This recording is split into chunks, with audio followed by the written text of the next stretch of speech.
What's up, guys? Rob from Geek. Just out taking my dog Hank for a walk. He's down there.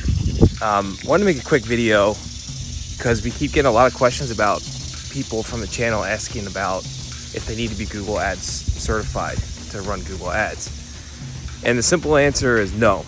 You don't need to be Google Ads certified.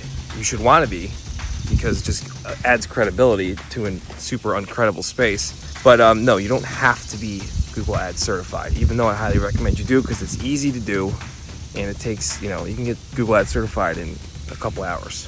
It's just a bunch of tests you got to take. They're 60 minutes long, and it will just give you that extra credibility against someone who's, if you're bidding on jobs for someone who's not Google Ads certified. So short answer, no, you don't have to be, but I highly recommend you do get certified. Just a quick question that we always get comes across the channel from new people starting, beginners, stuff like that. But yeah, I highly recommend you guys get certified. It's easy to do, and it costs you nothing. It's free. So go for it.